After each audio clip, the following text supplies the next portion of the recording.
নবীকে ফলো করি। নবীকে কি করি? এক সাহাবী নবীজি প্রস্রাব করছেন, কি করছেন? প্রস্রাব করছেন। তো সাহাবী একই স্থানে প্রস্রাব করেন না, উঠে বসছেন। নবীজি যেভাবে বসছেন ঠিক সেভাবে তিনি বসছেন। অন্য সাহেবেরা বলছে, কিরে নবীজি এখানে প্রস্রাব করছেন, তুমি নবীজি যেখানে বসছে এখানে বসছো, কিন্তু প্রস্রাবটা করো নাই।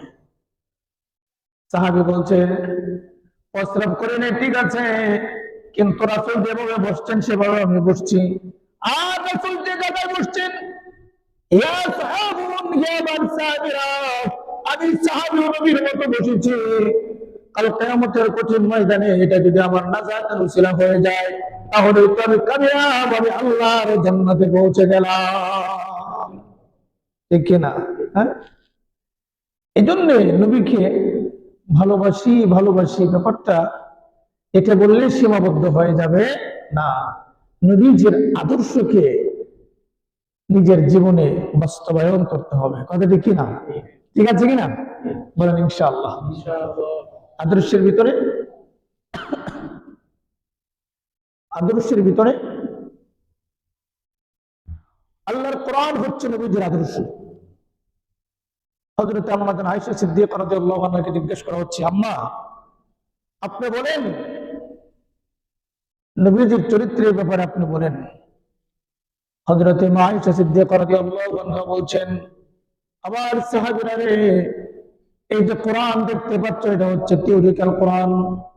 নবীজি হেঁটে হেঁটে যাচ্ছেন এই মুহূর্তে, আর আমাদের আয়েশা সিদ্দিকা দেখালেন এই যে নবীজি দেখা যায় উনি যাচ্ছেন, এটা হচ্ছে জীবন্ত কোরআন। বলেন সুবহানাল্লাহ। রে সাহাবীরা, এটা হচ্ছে থিওরিক্যাল কোরআন, আর জীবন্ত কোরআন হচ্ছে নবীজির 23 বছরের জিন্দেগি হচ্ছে জীবন্ত কোরআন। তুমি যদি তোমার জীবনে কোরআন দিয়ে জীবন খেয়ে করতে চাও, তাহলে কেমনে তুমি কি করবে? কেমনে ব্যবসা করবে? কেমনে তুমি খানা খাবে? কেমনে তুমি ঘুমাবে? কেমনে তুমি শুবে? কেমনে তুমি আচার আচরণ করবে? কেমনে তুমি মুআমালা করবে? কেমনে তুমি মুআশারাত করবে? কেমনে তুমি লেনদেন করবে? রে সাহাবীরা, নবীর আদর্শের দিকে তাকাও, নবীজির চরিত্রের দিকে তাকাও, পরিষ্কার তুমি বুঝে নেবে নবীজির চরিত্র এটা, আমাকে এটা করতে হবে, তাহলেই তুমি কামিয়াব হয়ে যাবে। আল্লাহর হাবিব বলছেন হাদিসের ভিতরে, যে হাদিসটা পড়ছিলাম, ইন্নাল জান্নাতা তাশতাকু ইলা খামসাতি নাফারিন, দুনিয়ার সমস্ত মানুষ জান্নাতের জন্য পাগল। ওটা আপনি হিন্দু বলেন, খ্রিস্টান বলেন, বৌদ্ধ বলেন, ইহুদি বলেন, নাসারা বলেন, পৃথিবীতে যত ধর্মের যত ধরনের মানুষ আছে, যত ধর্মের মানুষ, যত ধরনের মানুষ, সবাইকে বলবেন ভাই মৃত্যুর পরে কোথায় যেতে চান? জান্নাতে যেতে চাই। একটা ব্যক্তি বলবে না, হয়তো ভাষার একটু ব্যবধান বলবে। কেউ বলবে মৃত্যুর পরে আমি স্বর্গে যেতে চাই, কথা ঠিক কিনা? অথবা আরেকজন বলবে মৃত্যুর পরে আমি উপরওয়ালার সন্তুষ্ট নিয়ে বাঁচতে চাই। এক একজন এক একটা থিওরি দিবে। আর মুসলমানকে জিজ্ঞাসা করবেন, সে বলবে মৃত্যুর পরে আমি আল্লাহ দিদার পেয়ে জান্নাতে যেতে চাই। কিন্তু রাসূল করিম সাল্লাল্লাহু আলাইহি ওয়াসাল্লাম এই হাদিসের ভিতরে ফরমান, ইন্নাল জান্নাতা তাশতাকু ইলা খামসাতি নাফারিন, দুনিয়ার মানুষেরা, দুনিয়ার সমস্ত মানুষ, এ টু জেড সমস্ত মানুষ আল্লাহর জান্নাতের জন্য পাগল।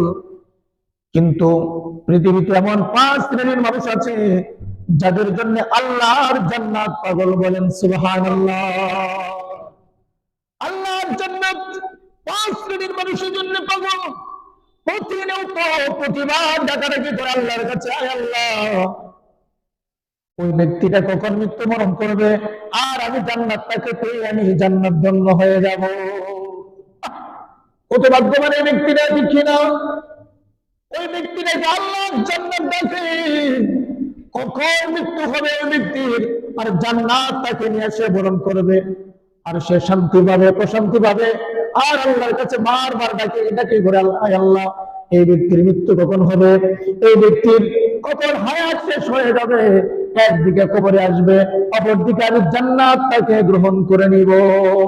আমার প্রিয় বাবাজিরে, আমার প্রিয় যুবক ভাই, আল্লাহ রাব্বুল আলামিন আপনাকে আমাকে সৃষ্টি করার পিছনে দুইটা জায়গা রেখেছেন। একটা জায়গার নাম হলো জান্নাত, আরেকটা জায়গার নাম হলো জাহান্নাম। ঠিক কিনা? আপনার কর্মের উপর নির্ভর করবে জান্নাত, আর আপনার কর্মের উপর নির্ভর করবে জাহান্নাম। এবার আপনার সিদ্ধান্ত, আপনি ভালো কাজ যদি করেন তাহলে আল্লাহর জান্নাতে যেতে পারবেন, আর যদি খারাপ কাজ করেন তাহলে আপনার ঠিকানা হবে জাহান্নামের গহ্বরে। কথা বলেন ঠিক কিনা? এখন সিদ্ধান্ত আপনার, সিদ্ধান্ত আমার। আমি ভালো কাজ করবো না মন্দ কাজ করবো, দুটো জায়গা থেকে একটা জায়গা হবে। এমন যদি একটা ব্যক্তি হয়ে যায়, আল্লাহর হাবিব বলেন 5 প্রকারের ব্যক্তি দুনিয়ার জমিনে আছে যাদের জন্য আল্লাহর জান্নাত পাগল। আল্লাহর জান্নাত ডাকতে রাখে, আমার কাছে আসো, আমার কাছে আসলে আমি জান্নাত তোমাকে পেয়ে ধন্য হয়ে যাব। আমাকে বাবাজি, এই 5 প্রকারের ব্যক্তির ভিতরে 1 প্রকারের ব্যক্তি হতে হবে, 1 প্রকারের ব্যক্তি হয়ে লাগবে। তাহলে তোমার জন্য কোনো চিন্তা নাই, তোমার জন্য কোনো পেরেশানি নাই। আল্লাহর কসম, একদিকে মৃত্যুবরণ করবা, অপরদিকে আল্লাহর জান্নাতের মালিক হয়ে যাবা। তার মধ্যে নাম্বার 1 সিরিয়াল হচ্ছে তালিউল কোরআন। বলেন সুবহানাল্লাহ। দুনিয়ার জমিনে যারা কোরআন তিলাওয়াত করে, বলেন সুবহানাল্লাহ। যারা কি করে? আল্লাহর কোরআন তিলাওয়াত করে। এখানে অনেক সমস্যা আছে, সুবিধাও আছে, সমস্যাও আছে। হুজুর সুবিধা কোনটা? আপনি যদি আল্লাহর কোরআন সহি করে পড়তে পারেন তাহলেই তো আল্লাহর জান্নাত পেয়ে যাবেন, ব্যাপারটা তাও না। কোরআন দিয়ে নিজেকে করতে হবে, শুধু সহি করে যদি পড়তে পারেন, কিন্তু কোরআন যা বলছে হালালকে হালাল আর হারামকে হারাম। মান ক্বারাআল কুরআনা ফাস্তাযহারাহু ফাহাল্লা হালালাহু ওয়া হাররামা হারামাহু ওয়া আদখালাহু আল্লাহুল জান্নাহ। আমার প্রিয় বাবাজিরে, ঠিক এই কোরআন, আল্লাহর কোরআন সহি করে আপনি পড়তে পারেন, কিন্তু কোরআন দিয়ে আপনি আপনার নিজের জীবনকে সাজান না, জীবনকে গড়াতে পারলেন না, আল্লাহর কসম এই কোরআন আপনাকে জান্নাতে নিবে না, বরং আল্লাহর এই কোরআন আপনাকে জাহান্নামে নিয়ে যাবে। ঠিক এই কোরআন পড়েছেন। আর সমাজের এক শ্রেণীর মানুষ আছে যারা আল্লাহর কোরআন পড়তেই জানে না, আরেক শ্রেণীর মানুষ আছে যারা পড়তে জানে কিন্তু সহি করে পড়তে জানে না।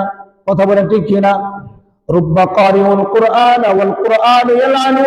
বহু কোরআন পড়নে ওরা এমন আছে যাদেরকে আল্লাহর কোরআন অভিশাপ দেয়। বলেন নাউযুবিল্লাহ। অভিশাপ, কোরআনের অভিশাপ একটা মানুষের জন্য চরম খারাপ। কোরআনের অভিশাপ। আপনার রাস্তা দিয়ে হাঁটতেছেন, একটা অন্যায় করেছেন,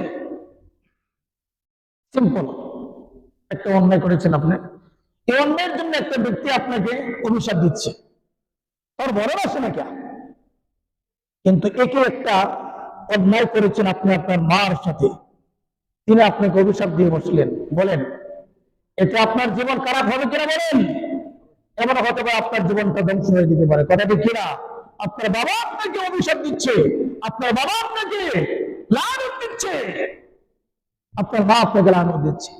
দুনিয়াতে সবচেয়ে বড় অভিশাপ হলো আল্লাহর কোরআনের অভিশাপ। বলেন নাউযুবিল্লাহ। আমার প্রিয় বাবাজিরা, অনেক পুরুষ আছে যারা আল্লাহর কোরআন কিছু পড়তে পারে কিন্তু সহি করে পড়তে পারে না। আর অনেক আমার মা বোন আছে, বেশিরভাগ মা আছে, বেশিরভাগ বোন আছে যারা কোরআন পড়তে পারে কিন্তু আল্লাহর কোরআন সহি করে পড়তে পারে না। জানেন ও সহি বলতে কি বোঝেন জানেন? মানে বিটকান। কি করা? বিটকান। একজনের নাম, যদি কেউ দেখেন এখানে, ডোন্ট মাইন্ড, আপনি মাইন্ড করবেন না ব্যাপারটাকে নিয়ে। একজনের নাম